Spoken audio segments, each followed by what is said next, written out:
estamos de volta com a nossa aula sobre o que é o Espiritismo, né?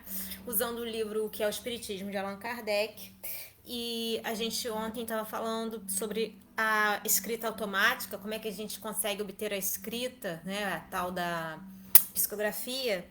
E que a psicografia não é nada mais nada menos do que você escrever diretamente com a mão, né? E o médium escreve sob a influência dos espíritos. Existem vários tipos de médiums, né? Você pode encontrar 83 tipos de médiums no livro dos médiums.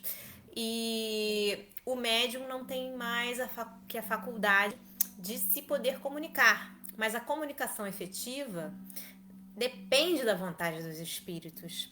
Se estes não quiserem manifestar-se, aquele nada obterá.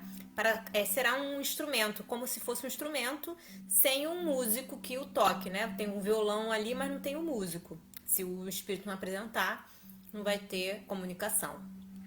Visto que os espíritos só se comunicam quando querem ou quando podem. Eles não estão sujeitos à vontade de ninguém, ao desejo das pessoas de se comunicar. Nenhum médium tem o poder de forçá-los a se apresentarem, tá bom? Bom, hoje a gente vai falar sobre os médiuns de efeitos físicos, né? Os médiuns de efeitos físicos que obtêm regularmente à vontade a produção de certos fenômenos, admitindo que não haja embuste, não haja falcatrua, né? Não haja uma falsidade, uma manipulação qualquer. Então, vamos admitir que não tem isso.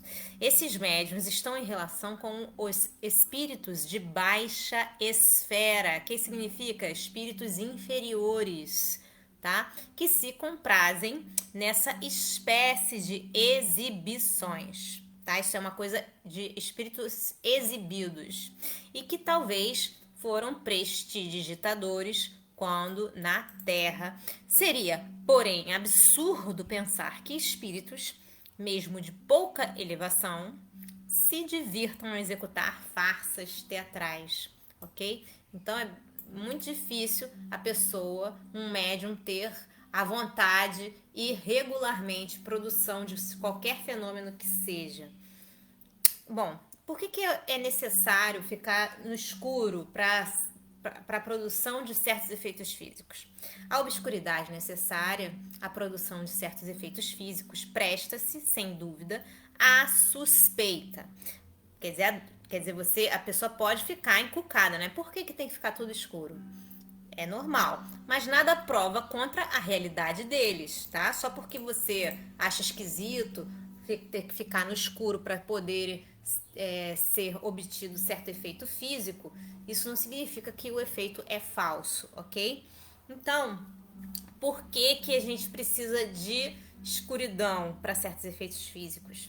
E aí ele dá um exemplo sobre a química, ó. Sabemos que em química, algumas combinações não podem ser operadas à luz, né? Imagina lá a câmara escura do fotógrafo. Ele não pode revelar as fotos com uma câmera totalmente completa, cheia de luz. Tem que ter uma certa luminosidade especial para poder revelar as fotos, né? Aquela luz vermelha, uma luz negra, não sei.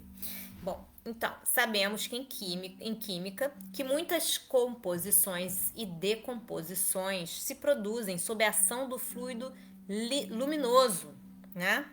Ora, todos os fenômenos espíritas são resultantes de uma combinação dos fluidos ou energias próprias do espírito com os do médium, né? Desde que esses fluidos são matéria, não admira que em certas circunstâncias essa combinação seja contrariada pela presença da luz, tá? As comunicações inteligentes realizam-se igualmente pela ação fluídica ou energética do espírito sobre o médium, sendo preciso que o fluido ou a energia deste último se identifique com o do espírito. Então você tem que combinar, né? Ter uma combinação química entre o médium e o espírito que quer se comunicar. A facilidade das comunicações depende do grau de afinidade existente entre os dois fluidos ou as duas energias. Cada médium é assim mais ou menos apto para receber a impressão ou a impulsão impulsão do pensamento de tal ou tal espírito, podendo ser bom instrumento para um e péssimo para outro. Quer dizer, com um espírito, o médium pode conseguir falar, com o outro ele pode não conseguir, né? Ou então, com um médium o espírito pode falar e com outro médium o espírito não consegue, tá bem? Resulta daí que, se achando juntos dois médiums igualmente bem dotados, poderá o espírito manifestar-se por um e não por outro, tá? Isso não significa que o médium é ruim, tá? Tudo depende de vários fatores dentro da ordem aí das leis físicas e espirituais. Bom, gente, ficamos por aqui por hoje. Eu espero que vocês estejam gostando dessa leitura tanto quanto eu. Até a próxima. Tchau.